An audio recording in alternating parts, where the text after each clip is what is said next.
இன்னைக்கு ரெசிபி ரவா பர்ஃபி. ரவா பர்ஃபி வந்து ரொம்ப ஈஸியாக பண்ணிடலாம். இதுக்கு தேவையான சாமான்களை பார்ப்போம். 1 கப்பு ரவை, 1 கப்பு சர்க்கரை, 1 கப்புங்கிறது 250 ml, 1.25 டம்ளர், 1/4 கப்பு தேங்காய், 4 table spoon, 2 table spoon milk powder. இது மேலே டாப்பிங்க்கு முந்திரி, பாதாம் எல்லாம் கட் பண்ணி வச்சுருக்கேன்.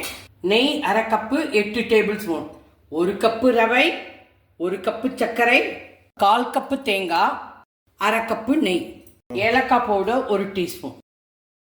நான் வந்து இந்த சன்ன ரவை எடுத்துட்டு இருக்கேன். சிரோட்டி ரவைன்னு கிடைக்கும் கடையிலலாம். சன்ன ரவை குடி மட்டும் எடுத்துக்கோங்க. நீங்கள் ஆற்றுல இருக்கிற தேங்காயும் எடுத்துக்கலாம், கொப்பரி இருந்துன்னா கொப்பரியும் எடுத்துக்கலாம், அப்புறம் டெசிகேட்டட் கோகோனட்டும் எடுத்துக்கலாம். இதை வந்து நீங்கள் மிக்சியில் ஒரு சுற்றிக்கோங்க. இப்போ ரெசிபிக்கு போகலாம். ஒரு பிளேட் எடுத்துக்கோங்க. நல்லா நெய்யை எல்லா பக்கமும் தடவி வச்சுருங்க. ரவா பர்ஃபி ஆரம்பம். ஓம். நெய் 1/2 கப்பு, ரவை 1 கப்பு,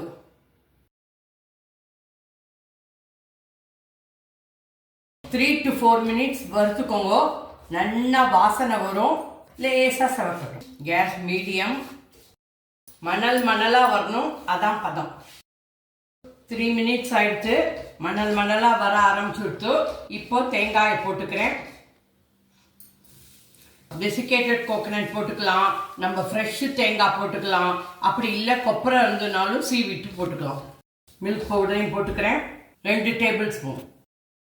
2 மினிட்ஸ் நல்லா வறுத்துக்கோங்க. Case medium. ஆல்ரெடி புட்டு மாதிரி மணலாக வந்துடுத்து. இப்போ கேஸ் ஆஃப் பண்ணிடுறேன். போதும். கேஸ் ஆஃப் பண்ணிட்டேன். இப்போ ஒரு பிளேட்டில் ட்ரான்ஸ்ஃபர் பண்ணிக்கிறேன். செம வாசனை. இப்போ இதே கடாயில் ஜீரா வச்சுக்கிறேன். 1 கப்பு சர்க்கரை, 250 ml, 1.25 tumbler, 1/2 cup water. 1 cup சர்க்கரை, 1/2 கப்பு வாட்டர். ஒத்த கம்பி பாகு, சிங்கிள் ஸ்ட்ரிங் பாகு. Gas medium. தளதளன்னு கொதிக்க ஆரம்பிச்சிடுத்து.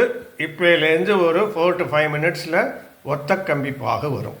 இதில் கொஞ்சம் நெய் இருந்திருக்கு, அதான் எவ்வளோ நுரை வருது, யூஸ்வலாக வராது. ஒத்த கம்பி பாகு வருதா பார்ப்போம். வந்து பியூட்டிஃபுல்லாக வருது பாருங்கள்.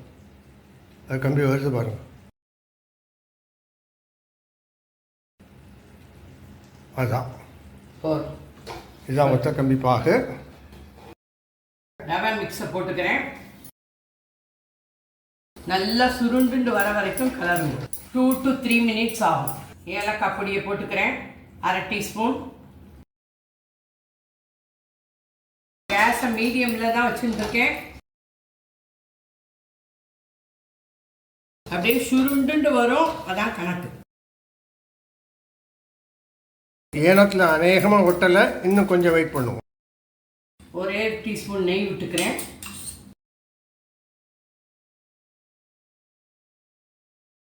நல்லா பூத்துண்டு வருது, புசு புசுன்னு வருது. ஏனத்தில் ஒட்டலை, ஆடுறது. இந்த டெக்ஸ்சரே இருக்கட்டும். இப்படி வேணும், மெதுவாக கீழே வேணும். இப்போ ஏனத்தில் ஒட்டாமல் இந்த அளவுக்கு கெட்டியாகிடுது. இப்போ கேஸ் ஆஃப் பண்ணிடுறேன். இப்போ கேஸ் ஆஃப் பண்ணிட்டேன். அவ்வளோதான். ஒரு 5 மினிட்ஸ் கூல் ஆகட்டும். உடனே துண்டம் போட்டுடலாம். மேலே டாப்பிங்கை போட்டுக்கிறேன். மேலே டாப்பிங் போட்டுக்கிறேன்.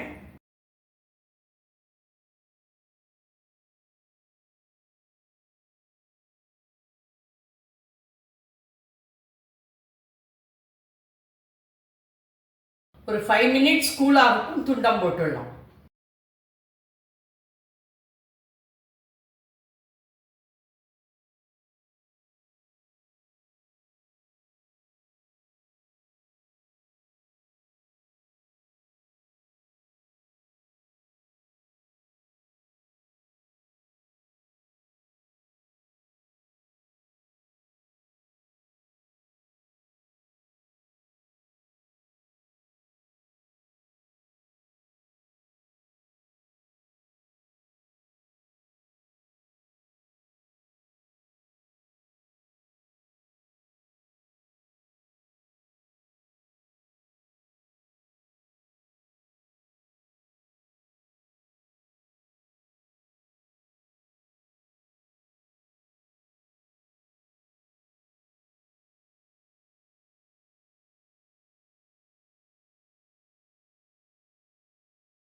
Rava Barfi ready from DHOOLKAPPU kitchen.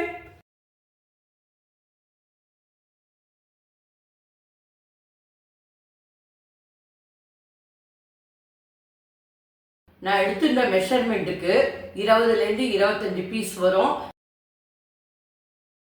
இப்போ புட்டு காமிக்கிறேன். எவ்வளோ க்ளீனாக உடையிறது பாருங்க, சாஃப்டாக இருக்கு.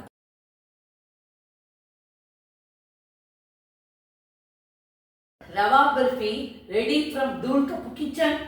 சப்ஸ்கிரைப் பண்ணிக்கோங்க, ஷேர் பண்ணிக்கோங்க, பெல் ஐக்கானை அமுக்குங்க. அப்பதான் நான் போடுற வீடியோலாம் உங்களுக்கு உடனே கிடைக்கும். தேங்க்யூ, பாய், ஜெய் ஹிந்த்.